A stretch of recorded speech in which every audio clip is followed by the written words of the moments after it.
This has nothing to do with anything. 1997, Shreveport, Louisiana. Forgery selling false IDs served 1 year. 2001, Baton Rouge, arrested for fraud, numbers racketeering, served 10 months. 2004, Hackett, Mississippi, fraud, 7 months. Goes on and on. So we found the shop. I don't think Trump's trying very hard. Yeah, he's trying hard. I have to let go. None of it's real. People won't let him do It's what part of he the wants. deal. I'm with you, right beside you. I need you. I know people are upset, and so am I, but they can't force him to get out of the president against his will.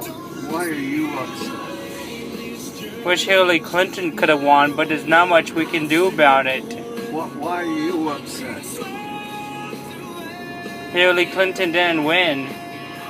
Well, she People, was a liar and, grand theft. yeah.